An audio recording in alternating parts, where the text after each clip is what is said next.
योग दर्शन समाधि पाद में द्वितीय सूत्र में महर्षि पतंजलि जी ने योग का लक्षण बताया। योगश्चित्त वृत्ति निरोधः। तो किसी भी जिज्ञासु के मन में ये जिज्ञासा होना अत्यंत स्वाभाविक है कि मन का नियंत्रण करने जैसा कठिन कार्य हम करें तो उसका लाभ क्या होगा, क्यों करें। वैसे तो इंद्रियों का, मन का विजेता होना ये अपने आप में एक बड़ी उपलब्धि है, लेकिन क्योंकि सभी मनुष्य जो है वो स्वामी होना चाहते हैं ना, दास तो नहीं होना चाहते। हम अपने लिए क्या चाहते हैं, हम इंद्रियों के, मन की पराधीनता में, उनके पारतंत्र्य में जिए कि उनके स्वामी होकर के जिए। उनके स्वामी होकर के जीना चाहते हैं, उनके राजा होकर के जीना चाहते हैं। और यही उचित रीति भी है कि उनका हम उपकरण के रूप में प्रयोग कर पाए स्वतंत्रता पूर्वक।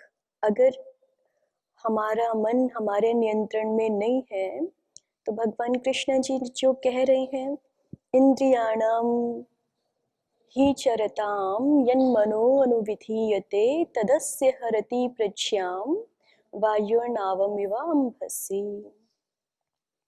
अगर बाह्य विषयों का आकर्षण इतना प्रबल है, वो हमारी इंद्रियों को अपनी ओर आकृष्ट करने में समर्थ है। जब चाहे हमारी इंद्रियां उन विषयों से खिंची चली जाती हैं। अगर ऐसी स्थिति है तो फिर उस मन के पीछे बुद्धि जाती है और उसकी स्थिति, उस मन बुद्धि की स्थिति ऐसी होती है कि जैसे कोई नौका समुद्र में बिना पतवार के जा रही हो। पतवार जानते हैं ना? पतवार नहीं जानते? नौका में जो है वो एक विशेष दिशा में एक वस्त्र लगाया जाता है, उससे उस नौका की दिशा निर्धारित की जाती है। जो नौका चालक होते हैं वो विशेषतः जानते होते हैं इस प्रक्रिया को कि हमें नौका कब किस दिशा में ले जानी है, उसके अनुसार वो उसका स्थान निर्धारण करते हैं। लेकिन अगर जिस नौका में पतवार नहीं है तो फिर उसकी दिशा निर्धारण नहीं हो पाता। तो ऐसी ही स्थिति, बिना पतवार जैसी नौका की स्थिति उस व्यक्ति की होती है जिसका मन इंद्रियों के पीछे दौड़ता रहता है। तो इसलिए मन का नियंत्रण तो अत्यंत अनिवार्य है। आध्यात्मिक उपलब्धियों के लिए ही नहीं, भौतिक उपलब्धियों के लिए भी मन का नियंत्रण अत्यंत अनिवार्य है। जो लोग संसार में भौतिक उपलब्धियां बड़ी बड़ी प्राप्त करते हैं, उनके जीवन में कितना बड़ा अनुशासन होता है। जिन एथलीट्स को हम देखते हैं जो ओलंपिक में भाग लेते हैं या जो अपने अपने क्षेत्र के विजेता लोग हैं, शीर्ष के लोग हैं, उनके जीवन में आप देखिए कितना बड़ा अनुशासन होता है। बिना अनुशासन के वो लोग, हम लोगों को ये कठिन लगता है ना, लेकिन वो लोग ऐसे इतने कठिन अनुशासन में चलते हैं। 3-3 महीने तक, 4-4 महीने तक जो है वो कोई मीठी चीज नहीं खानी है, मोबाइल से बिल्कुल जो है वो अलग रहना है। इतना अनुशासन वो लोग भी पालते हैं भौतिक उपलब्धियों के लिए, तब जाकर के वो अपने अपने क्षेत्र में शीर्ष स्थान पे पहुंचते हैं। तो बिना अनुशासन के तो भौतिक जगत में कुछ भी सिद्ध नहीं हो सकता। ये श्री माँ का भी वचन है, बिना अनुशासन के भौतिक धरातल पर कुछ भी सिद्ध हो ही नहीं सकता है। तो ये मन का अनुशासन बहुत अनिवार्य है। और फिर इन सारी भौतिक उपलब्धियों से तो आध्यात्मिक उपलब्धि बहुत ऊपर है। उस आध्यात्मिक उपलब्धि को जो प्राप्त करना चाहते हैं, उनके लिए तो ये मानसिक नियंत्रण और भी ज्यादा आवश्यक हो जाता है, अपरिहार्य हो जाता है। तो मन का नियंत्रण यही एकाग्रता है, यही निरुद्ध स्थिति है। अब ये हम क्यों करें? किस आध्यात्मिक उपलब्धि की हमें प्राप्ति होगी जिसके लिए हम ये करें? उस विषय को महर्षि पतंजलि जी इस अग्रिम सूत्र में रख रहे हैं। अवतरणिका देखिए, तद अवस्थे चेतसी विषयाभावाद् बुद्धिबोधात्मा पुरुषः किम स्वभावः इति। महर्षि व्यास जी कहते हैं कि तद अवस्थे चेतसी, तद अवस्थे चेतसी माने उस अवस्था वाले चित्त में, सा अवस्था यस्य तत् तदवस्थम चित्तम तस्मिन् तदवस्थे चेतसी।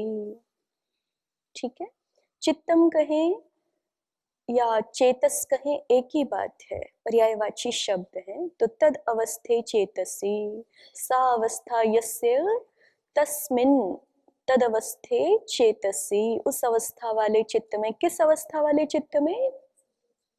जिसको अभी पीछे कह करके आए हैं, चित्त योगश चित्त वृत्ति निरोध।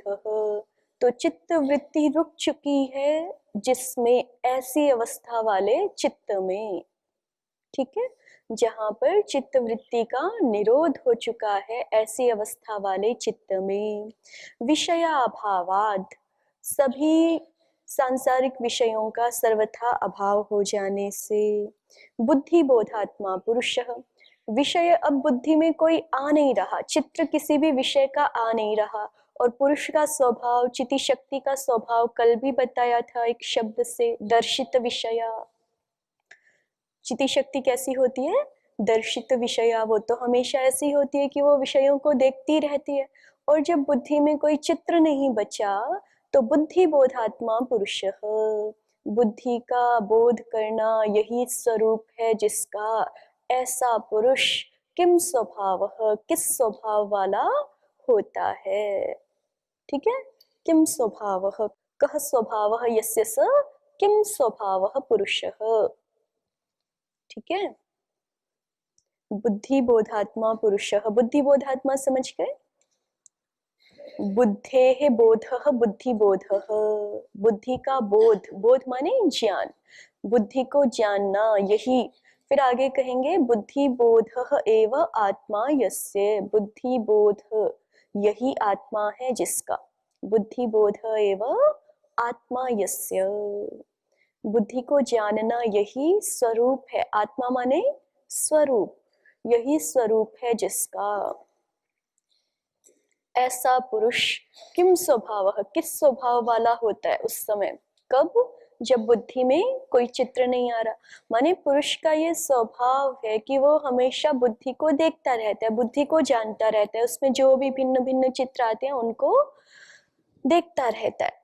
अब जब बुद्धि में कोई चित्र नहीं आ रहा है, चित्र तो तभी आएगा ना जब वृत्तियां होंगी कोई ना कोई, और जब चित्त में कोई वृत्ति नहीं है तो कोई चित्र नहीं है, कोई चित्र नहीं है तो पुरुष किस स्थिति में रहेगा, किस स्वभाव वाला होगा, ये प्रश्न है। ठीक है, अवतरणिका का विषय स्पष्ट हो गया।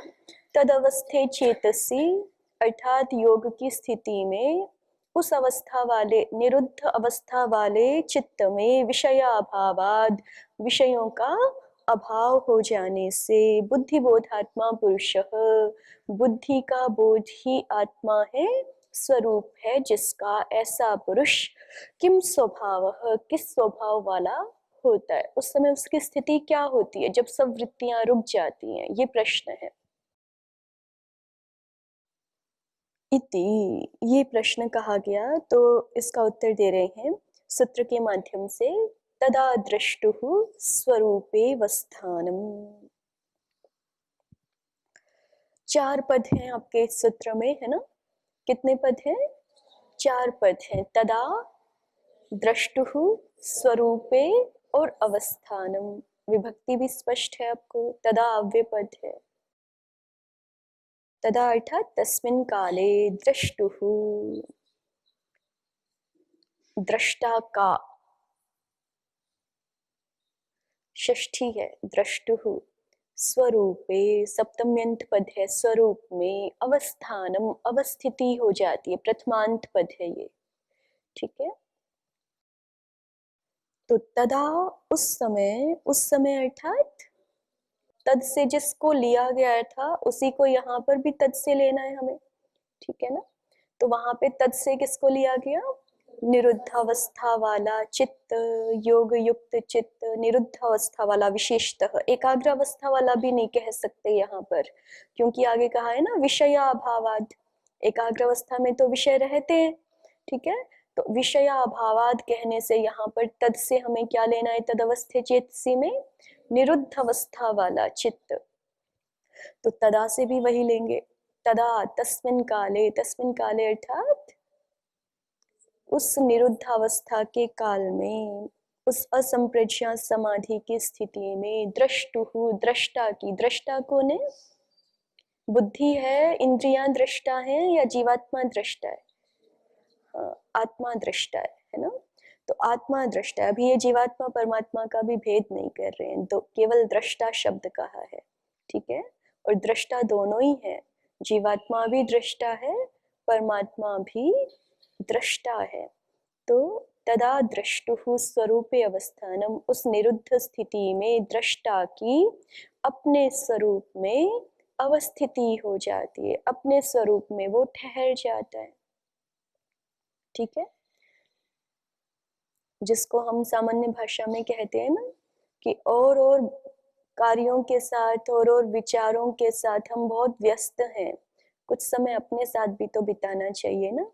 तो ये अपने साथ होने वाली स्थिति है, अपने साथ नहीं होते हम, वैसे तो पारमार्थिक रूप से अपने साथ हमेशा हैं, लेकिन व्यावहारिक रूप से हम जो है वो अन्य बाह्य विषयों के साथ ही रहते हैं, अपने साथ नहीं होते कभी भी। तो जब सारे बाह्य विषय नहीं रहेंगे तब हम किसके साथ होंगे, अपने साथ होंगे, तब दृष्टा की अपने रूप में अवस्थिति हो जाएगी, अपने रूप में उसका ठहराव हो जाएगा, प्रतिष्ठा हो जाएगी। ये योग का फल है। मन का नियंत्रण क्यों करें, अपने आप को पहचानने के लिए करें, ठीक है। जिसके लिए कल हमने दोहराया था, देखा था कि उपनिषदकार कह रहे हैं कि मनुष्य जन्म पाकर के भी अगर स्वयं को नहीं जाना, परम तत्व को नहीं जाना, तो जीवन कृतकृत्य नहीं हो पाएगा। उसी कृतकृत्यता का वर्णन यहाँ किया जा रहा है कि योग का फल यही है कि मनुष्य कृतकृत्य हो जाता है, उसको जो अंततः करना था वो सिद्ध हो जाता है उसके लिए, अगर उसका चित्त निरुद्ध अवस्था में पहुंच जाएगा तो तदा दृष्टुः स्वरूपे अवस्थानम, उस निरुद्ध स्थिति में दृष्टा की अपने रूप में अवस्थिति हो जाती है। व्यास भाष्य देखिए, स्वरूप प्रतिष्ठा तदानीम चिति शक्तिर यथा कैवल्ये, स्वरूप प्रतिष्ठा तदानीम चिति शक्ति, ये बहुव्रीहि समास है। स्वरूप प्रतिष्ठा, चिति शक्ति इसका अन्य पदार्थ है, चिति शक्ति के साथ इसका समानाधिकरण है। स्वरूपे प्रतिष्ठा यस्याह, सा स्वरूप प्रतिष्ठा चिति शक्ति, माने अभिप्राय क्या हो गया, स्वरूप में प्रतिष्ठा है जिसकी ऐसी चिति शक्ति, स्वरूप प्रतिष्ठा वाली चिति शक्ति तदानीम तब हो जाती है, कब हो जाती है, निरुद्ध स्थिति में, यथा कैवल्य, जैसे कैवल्य में होती। तो महर्षि व्यास जी यहाँ पर जीवन मुक्तता का वर्णन कर रहे हैं, वो हमें बता रहे हैं कि वही व्यक्ति जो है वो देह आदि पात के बाद मुक्तावस्था को प्राप्त हो सकता है, जो जीते हुए ही मुक्त है।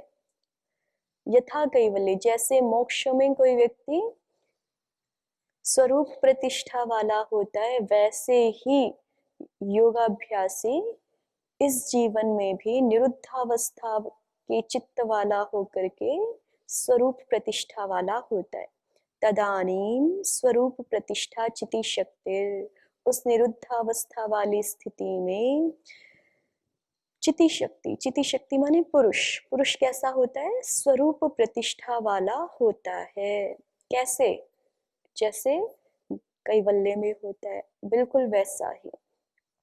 तो जीते जी भी मुक्त होता है, ये प्रमाणित कर रहे हैं महर्षि व्यास जी।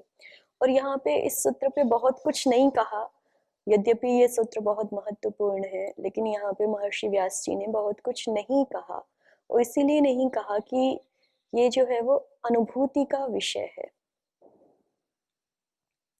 अनुभूति का विषय स्वरूप प्रतिष्ठा, उसको कितना भी शब्दों से कहेंगे तो भी उसको वैसा नहीं समझा सकते जैसा एक क्षण की अनुभूति जो है वो समझा सकती है हमें।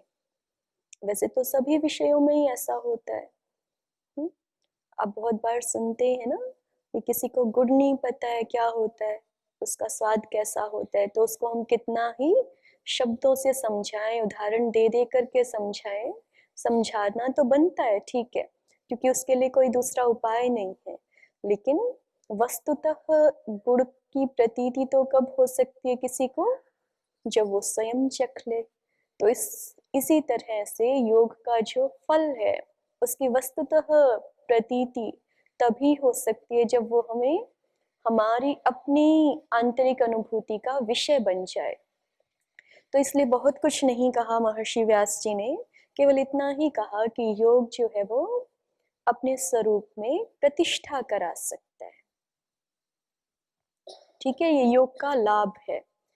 तो इस लाभ को भी सुन करके कोई व्यक्ति ऐसा कह सकता है कि ठीक है, योग का ये लाभ होता होगा, हमें तो ये लाभ नहीं चाहिए, है ना। तो कह सकते हैं कि जो है वो हम बिना इसके ही ठीक है, बिना स्वरूप प्रतिष्ठा के ही ठीक है हम। तो महर्षि पतंजलि जी उनको ध्यान दिला रहे हैं अग्रिम सूत्र के माध्यम से कि बिना योग के आप ठीक नहीं हैं। आप ना पहचानना चाहें अलग बात है, लेकिन आप ठीक है नहीं बिना योग अवस्था के। अग्रिम सूत्र की अवतरणिका देखिए। व्युत्थान चित्ते तु सति तथापि भवन्ति न तथा, कथम तर्हि दर्शित विषयत्वात्। व्युत्थान चित्ते तु, व्युत्थान अवस्था वाला चित्त होने पर तो, व्युत्थान चित्त माने क्या है, वी उत और स्थान ऐसा शब्द बन करके व्युत्थान बना है ना। तो विशेष रूप से उत्थित है वृत्तियां, जिसमें विशेष रूप से उभरी हुई हैं वृत्तियां, जिसमें ऐसा जो चित्त है, उस व्युत्थान दशा वाले चित्त में तो व्युत्थान चित्ते तु सति।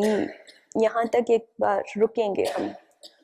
व्युत्थान चित्ते तु सति का अभिप्राय हो गया व्युत्थान चित्त के होने पर तो, तू माने तो और सती माने होने पर, ये सप्तमी का एक वचन है सत शब्द का।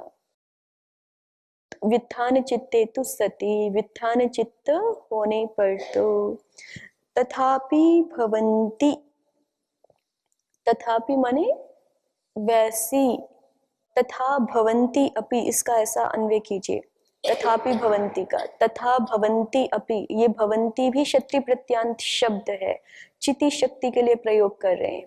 जैसे आप लोग बोलते हैं ना पठन्ति पठन्त्यौ पठन्त्यः, पुल्लिंग में बोलेंगे तो पठन पठन्तौ पठन्तः हो जाता है, और स्त्रीलिंग में आप बोलते हैं तो पठन्ति पठन्त्यौ हो जाता है। वैसे ये भवन्ति है, भू धातु से क्षत्रिय प्रत्यय करके स्त्रीलिंग में गीप करके भवन्ति, भवन्ति चिति शक्ति के लिए बोला गया है।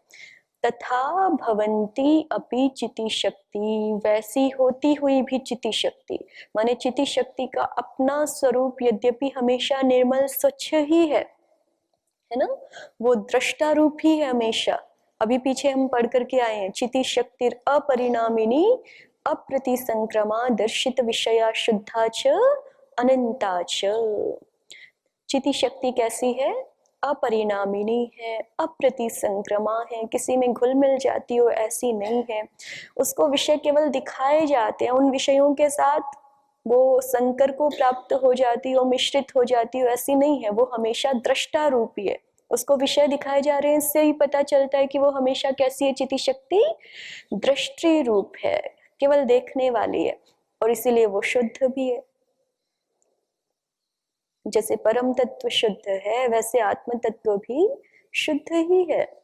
लेकिन ऐसा होते हुए भी न तथा, वैसे वो प्रतीत नहीं होती हमें। कब, व्युत्थान चित्ते तु सति, जब चित्त कैसा होता है, व्युत्थान दशा वाला होता है उस समय तथापि भवंती चिति शक्ति, वैसे स्वरूप वाली, वैसे निर्मल स्वरूप वाली होती हुई भी चिति शक्ति न तथा प्रतीयते, वैसी प्रतीत नहीं होती। तो फिर कैसी प्रतीत होती है? उसका अपना स्वरूप तो शुद्ध ही है, अपरिणामी ही है, लेकिन कैसी जब व्युत्थान दशा होगी तो फिर उसके बारे में हमारी प्रतीति क्या होती है? उसको कहा कथम तरही, कैसी होती है? तो कहा दर्शित विषयत्वात्। उस समय चूंकि उसको विषय दिखाए जा रहे होते हैं, विषय कहाँ रुकते हैं? निरुद्धावस्था में या एकाग्रावस्था में हमारी इच्छा अनुकूल विषय होता है। उसके अतिरिक्त जो सारी चित्त स्थितियां हैं, क्षिप्त, मूढ़ और विक्षिप्त, उन चित्त स्थितियों में हमारी इच्छा के अनुकूल विषय बुद्धि में आ रहे हैं, ऐसा नहीं होता है। हमारी इच्छा के विरुद्ध भी, या हम इच्छा कर ही नहीं रहे हैं, स्वभाववशात कोई ना कोई चित्र, जैसे हम मोबाइल चला करके छोड़ दें तो उसमें कुछ ना कुछ आता ही रहेगा ना। अगर उसको हम अपनी इच्छा से नियंत्रण नहीं कर रहे हैं, आपने YouTube चला करके छोड़ दिया या कुछ चला करके छोड़ दिया, कोई भी एप्लीकेशन, तो आगे आगे आगे चित्र आते जाते हैं ना। या तो आप अपनी इच्छा से नियंत्रित करें या उसको बंद कर दें, ये अलग अलग स्थितियां हैं।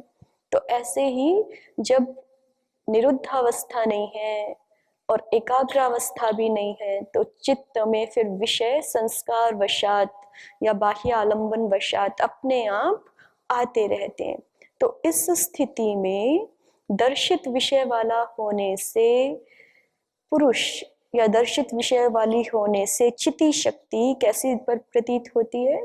दर्शित विषयत्वाद वृत्ति सारूप्यम इतरत्र।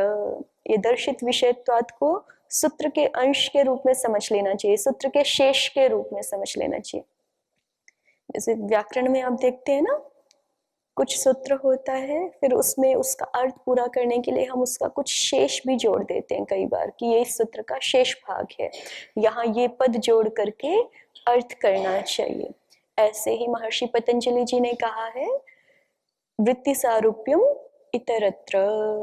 इस सूत्र में इसका अर्थ करते समय हमें हेतु के रूप में क्या जोड़ लेना चाहिए? दर्शित विषयत्वात्। दर्शित विषय वाली चिति शक्ति होने से, अब सूत्र देखिए, वृत्ति सारूप्यम इतरत्र। वृत्ति सारूप्यम प्रथमांत पद है, इतरत्र अव्यय पद है, दो पद वाला सूत्र है ये। षष्ठी समास है, वृत्ति नाम सारूप्यम, वृत्ति सारूप्यम। और सारूप्य का अभिप्राय क्या होता है? समानम रूपम यस्य तत्स्वरूपम, स्वरूपस्य भावः सारूप्यम। ठीक है, तो वृत्ति नाम सारूप्यम इतरत्र। इतरत्र को समझिए पहले। इतरत्र माने क्या हो गया? इतरत्र का अभिप्राय क्या रहेगा? हाँ, इतरत्र माने अन्यत्र, अन्यत्र माने अन्यस्मिन्, अन्यस्याम अवस्थायाम, अन्य अवस्था में। अन्य अवस्था में किससे अन्य अवस्था में ले? योग से भिन्न अवस्था में। योग की चर्चा चल रही है तो उसी की अपेक्षा भिन्नता ली जाएगी। तो योग से भिन्न अवस्था में वृत्ति सारूप्यम भवति चिति शक्ते है। चिति शक्ति का भी क्या हो जाता है? वृत्ति सारूप्य हो जाता है, माने विचारों के साथ उसकी समान रूपता प्रतीत होती है। हो नहीं जाता है वस्तुतः, लेकिन प्रतीति ऐसी होती है हमें। वो तो अभी बताए ना कि चिति शक्ति का अपना स्वरूप हमेशा दृष्टा रूप ही है, वो कभी भी विषयों के साथ घुलती मिलती नहीं है। लेकिन जिसका चित्त व्युत्थान स्थिति में है, जिसका चित्त उसके नियंत्रण में नहीं है, उसको प्रतीति कैसी होगी? जैसे विचार चल रहे हैं उसी के समान रूप वाला वो स्वयं को जानेगा, उससे भिन्न वो स्वयं को नहीं जानता। इसलिए बहुत सारी साधनाओं में प्रारंभिक स्तर यही कराते हैं। वैसे तो और बहुत प्रकार की पूजाएं अर्चनाएं होती हैं, लेकिन ध्यान की प्रारंभिक शुरुआत यहीं पे करते हैं कि आपको केवल जो है वो देखना है क्या चल रहा है आपके अंदर। श्वास प्रश्वास की गहन गति, और उसके साथ केवल आपको दृष्टि भाव में उपस्थित होना है। उन विचारों के साथ एक रूप नहीं होना है या अपनी इच्छा से कोई विचार नहीं चलाने, केवल दृष्टा भाव का अभ्यास करना है। तो यहाँ पर भी कह रहे हैं कि सबसे बड़ा जो लाभ है योगावस्था का वो यही है कि हम अपने स्वरूप में अवस्थित रहते हैं, हम अपने आप को जानते हैं कि हम अपरिणामी हैं, अप्रतिसंक्रम स्थिति वाले हैं, दर्शित विषय वाले हैं, शुद्ध हैं, अनंत हैं। लेकिन जब ये स्थिति नहीं होती, योगावस्था नहीं होती, तो इससे भिन्न स्थिति में हम अपने विचारों के साथ एक रूप होते हैं। वृत्ति सारूप्यम, वृत्ति माने विचार ही है, तो विचारों के साथ, चित्त में आने वाले विचारों के साथ चिति शक्ति की एक रूपता होती है। और चिति शक्ति की एक रूपता होती है तो फिर सुख दुख की श्रृंखला रुक नहीं सकती है। फिर तो ये स्थिति हो गई ना कि मन जहां हमें चलाएगा वहां हम उसके पीछे पीछे जा रहे हैं। ठीक है, तो वो पराजय का मार्ग है, वो जय का मार्ग नहीं है। तो महर्षि पतंजलि जी कह रहे हैं कि योग करना इसलिए अनिवार्य है। आप कह रहे हो कि हमें अपने स्वरूप में प्रतिष्ठा आवश्यक नहीं है, तो स्वरूप प्रतिष्ठा से भिन्न स्थिति फिर बस यही है कि वृत्ति सारूप्य रहेंगे। जैसे कोई व्यक्ति कहे ना कि हम यहीं पे ही खड़े रहना चाहते हैं, बस ना उससे ऊपर जाना चाहते हैं ना उससे नीचे आना चाहते हैं, तो फिर उनको बताते हैं कि जो है वो ये जो है वो संभव नहीं है। या तो आप इस स्थिति में रहेंगे, या तो आप उससे भिन्न स्थिति में रहेंगे, या तो योग की स्थिति में रहेंगे, या तो योग से भिन्न स्थिति में रहेंगे। और योग से भिन्न स्थिति में है तो उस अवस्था के जो अनिवार्य परिणाम है उनसे तो रूबरू होना ही पड़ेगा फिर हमें। ठीक है, तो ये योग से भिन्न अवस्था के अनिवार्य परिणाम है कि हमारा चित्त फिर विचारों के साथ सारूप्य की स्थिति में रहता है। और साधकों की सबसे बड़ी समस्या यही है ना कि अलग अलग विचार आते रहते हैं, जिन विचारों को नहीं चाहते वो विचार आते रहते हैं।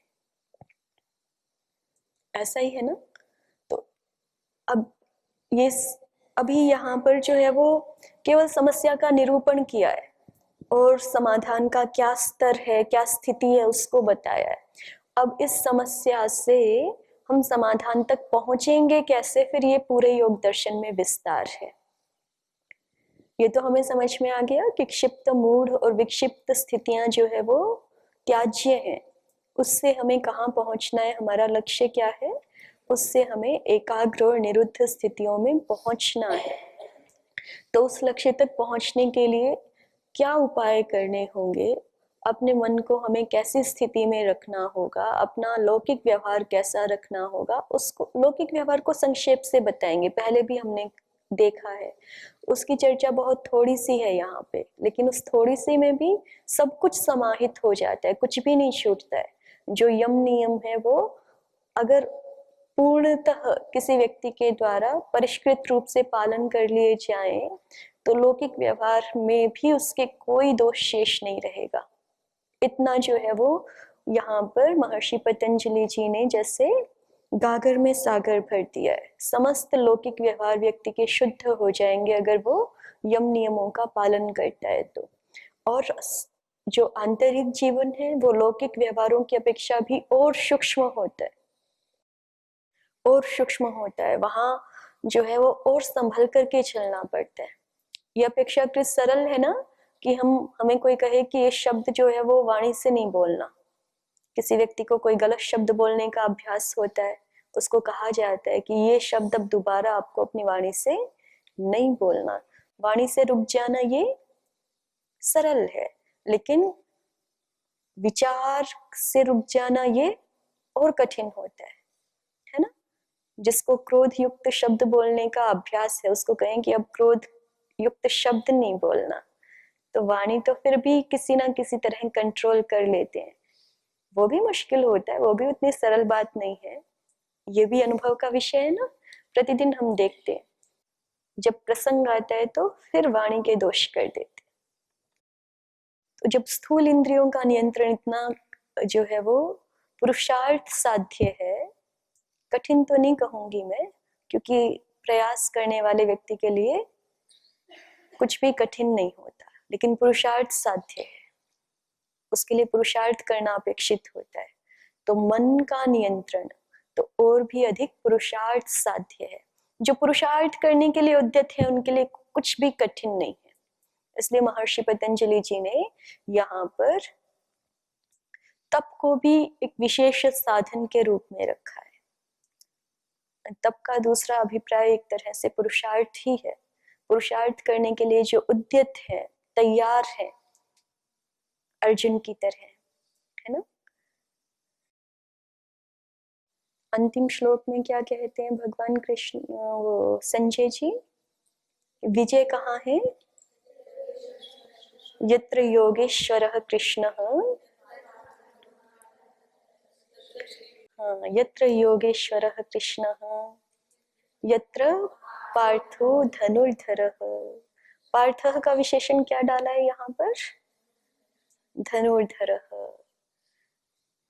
जहाँ योगेश्वर भगवान कृष्ण हो और जहाँ साथ में कौन भी हो, धनुर्धर पार्थ भी हो, वहां पर एक साथ क्या है?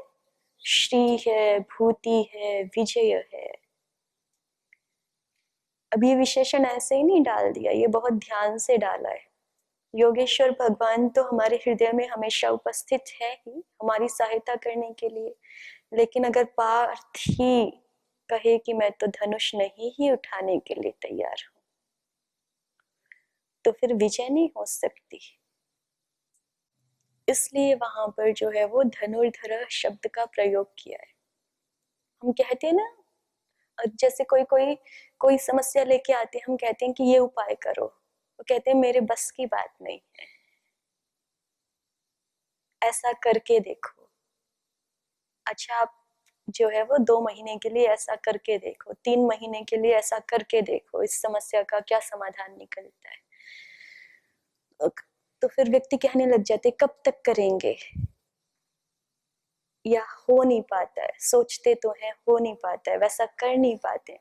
तो जब तक अपने आप को हम ये बोलेंगे कि हम कर नहीं पाते हैं, तब तक श्री, भूति और विजय हमारे लिए नहीं है, है ना। जैसे हम अपनी मन स्थिति को बनाएंगे वैसा ही परिणाम भी सामने आएगा। अगर श्री, भूति और विजय को हमारे जीवन में घटित होना है तो हमें केवल पार्थ नहीं बनना पड़ेगा। कैसा पार्थ बनना पड़ेगा? धनुर्धरः पार्थः, जो तैयार है संग्राम के लिए, संघर्ष के लिए, जो भी कठिनाइयां, चुनौतियां आए उनके लिए जो पूर्णतः सन्नद्ध है कि हाँ कुछ भी आ जाए मार्ग में, कितनी बड़ी से बड़ी चुनौती आ जाए, सबके सामने मैं अविचल खड़े रहने के लिए तैयार हूं। उसके लिए श्री, भूति और विजय है, अन्य के लिए नहीं है।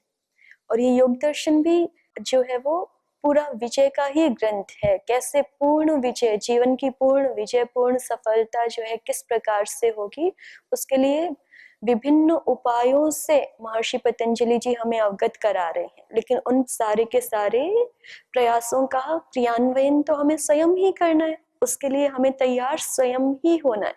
और जब हम किसी कार्य को प्रारंभ करते हैं ना, तो उसमें हम एकदम से परफेक्शन पे नहीं पहुंचते हैं, ये भी ध्यान रखने की बात है। कुछ लोग कार्यों को इसीलिए छोड़ देते हैं कि इसमें तो हम बीच बीच में बाधित हो रहे हैं, हमने शुरू तो कर दिया लेकिन हम कर नहीं पा रहे हैं, 100% परफेक्शन तो आ नहीं रहा है इस काम में। इसलिए बहुत सारे लोग विचलित हो जाते हैं। तो परफेक्शन उस व्यक्ति का उतना ज्यादा होता है जिसका संवेग जितना ज्यादा होता है। तीव्र संवेगानाम आसन्न। अगर आप चाहते हैं कि बहुत जल्दी से पूर्ण कुशलता आए, तो उसके लिए उतना ही तीव्र संवेग अपने हृदय में हमें हमेशा उपस्थित रखना होता है। और नहीं तो मान लीजिए कुछ कम भी है, हमारा मध्यम भी है, उतने उच्च स्तर से हम पुरुषार्थ नहीं कर पा रहे हैं, तो भी जो है निराश होने की कोई बात नहीं होती। प्रयास तो हमेशा करना ही चाहिए कि प्रथम कोटि से हम प्रयास कर पाए, जिस भी कार्य में लग रहे हैं उसके लिए प्रथम कोटि से पुरुषार्थशील हो पाए। लेकिन वैसा नहीं भी हो पाता है अगर किसी संस्कार वशात, किसी अन्य कारण वशात, तो फिर भी जो है, जो हमने कार्य किया है वो कभी भी निष्फल नहीं होता। जो हमने एक अच्छा संस्कार अपने चित्त पे डाला है वो निष्फल नहीं होगा, वो हमारे लिए उस कार्य को आगे और सरल कर देगा। तो इसलिए जो है वो निराशा की स्थिति, अवसाद की स्थिति नहीं अपेक्षित है इस मार्ग में। जो व्यक्ति निराश होकर के बैठ गया उसके लिए ये मार्ग नहीं है। कोई गलती, कोई त्रुटि, कोई न्यूनता रह भी जाए तो उसके लिए जो भी उपाय करना अनिवार्य है उसको करके आगे बढ़ जाना चाहिए। और कोई जो दोष होते हैं ना, वो महर्षि पतंजलि जी ने महाभाष्य में एक न्याय दिया है, कूप खानक न्याय। सुना आप लोगों ने? कूप खानक न्याय। पहले पानी निकालने के लिए कुआं खोदते थे ना, कूप माने कुआं और खनक माने उसको खोदने वाला व्यक्ति, खनु विदारणे। तो कूप खानक न्याय, जब कुआं खोदने वाला व्यक्ति कुआं खोदता है ना तो फिर कैसा होता है, उसके ऊपर जो है वो मिट्टी भी गिर जाती है, उसके हाथ पैर जो है वो मलिन भी हो जाते हैं, शरीर मलिन भी हो जाता है। तो महर्षि पतंजलि जी कहते हैं कि कोई बात नहीं, किसी कार्य को जब शुरू करते हैं हम तो उसमें कुछ दोष रहते हैं, लेकिन वो दोष जब वहां से पानी की धारा निकलेगी तो वो और लोगों को तो तृप्त करेगी ही, साथ में उस खनक को भी पवित्र कर देगी, उसकी मलिनता का भी निवारण कर देगी। ऐसा होता है ना। और इसी को दूसरे शब्दों में कहें तो सर्वारंभा ही दोषेण आव्रियन्ते। सारे के सारे, जैसे अग्नि जो है वो जब उसको प्रारंभ करते हैं तो एकदम से अग्नि प्रकाशित हो जाती है, ऐसा तो नहीं होता ना, वहां धुआं भी रहता है कुछ। जो चूल्हे आदि जो पहले लकड़ी से अग्नि लगाते थे उसकी बात कर रहे हैं, वहां कुछ ना कुछ धुआं भी रहता है ना। तो उससे घबराने की बात नहीं है। जैसे अग्नि के प्रारंभ में धुआं भी होता है, वैसे हम कोई कार्य शुरू करते हैं तो उसमें कुछ त्रुटियां भी हो सकती हैं, लेकिन उन त्रुटियों के लिए उपाय करते हुए कि ये त्रुटियां दोबारा ना हो, उसके लिए थोड़ा सा तप करते हुए प्रायश्चित करना चाहिए। कोई त्रुटि हो जाती है तो महर्षि मनु जी ने कहा है, अन्य भी शास्त्र कहते हैं। प्रायश्चित का अभिप्राय क्या होता है? प्रायः नाम तपः प्रोक्तः चित्तम निश्चयः उच्यते। प्रायश्चित्त में दो शब्द है ना, प्रायः और चित्त। तो प्रायः का अर्थ है वहां पे तप और चित्त का अर्थ है निश्चय। तप का निश्चय करना चाहिए। अगर कोई त्रुटि हो जाती है तो क्या करना चाहिए? तप का निश्चय करना चाहिए थोड़ा। हमसे वाणी की कोई भूल हुई है तो फिर वाणी का तप करना चाहिए थोड़ा सा। वाणी से एक शब्द गलत बोला गया है ना, तो फिर वहां ऐसा प्रायश्चित करना चाहिए कि 100 बार हम जो है वो विश्वानी देव मंत्र का उच्चारण करेंगे वाणी से। 100 बार जो है हम गायत्री मंत्र का उच्चारण करेंगे वाणी से। मन से कोई भूल हुई है तो उसके विपरीत जो है वो मन में बारंबार माला से कर सकते हैं आप, या गिनती से कर सकते हैं कि इतनी बार जो है हम मन में इसके विपरीत विचार को लाएंगे। किसी व्यक्ति के प्रति हमने जो है वो उसका अहित चिंतन किया है तो सर्वे भवन्तु सुखिनः को 100 बार बोलेंगे हम मन में। इससे मन का परिष्कार होता है। अनुताप से तो कोई लाभ नहीं है ना। हम पश्चात ताप से युक्त होते रहें, उतने मात्र से दुखी होते रहें तो वो तो सामान्य व्यक्ति रहते ही है ना दुखी सारे। तो उतने से कोई प्रयोजन नहीं है। अगर हम उससे आगे बढ़ना चाहते हैं तो जो हमसे त्रुटि हुई है वहां थोड़ा सा तप करना चाहिए, तप का निश्चय करना चाहिए। शरीर के स्तर पे कोई भूल हुई है हमसे, है ना, शरीर के स्तर से जो है हमने आलस्य किया है, तो फिर व्यायाम का और निश्चय करो दंड के रूप में। वहां पर दंड क्या, दंड भी शब्द अच्छा नहीं है इस जीवन के लिए, प्रायश्चित अच्छा है, बहुत अच्छा शब्द है। प्रायश्चित का अर्थ भी कितना सुंदर है ना, कि तप का निश्चय करना चाहिए। अगर हमसे कोई भूल होती है तो अपने आप को उससे ऊपर उठाने के लिए, उससे और परिष्कृत करने के लिए तप का निश्चय करें। शरीर से भूल होती है तो शरीर के स्तर पर करें। हमें प्रतीत होता है कि हमारे शरीर में तमस अधिक है, रजस अधिक है, तो उस प्रकार से देख करके कि किस प्रकार के तप से ये न्यूनता हट सकती है, परिपूर्णता आ सकती है, उस प्रकार के तप का निश्चय करना चाहिए।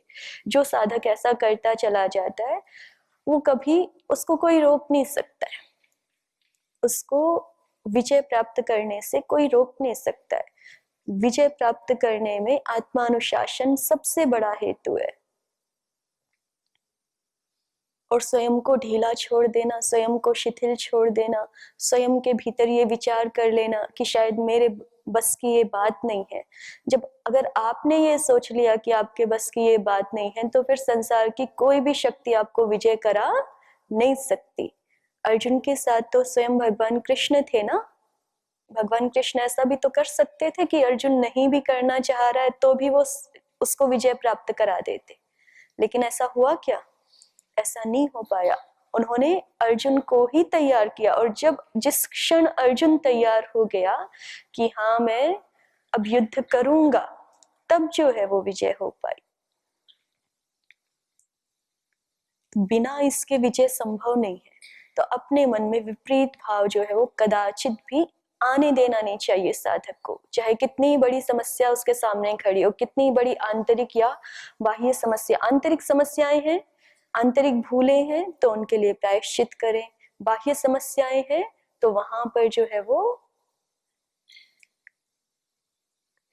धैर्य पूर्वक उनका निरंतर समाधान करने का प्रयास करें।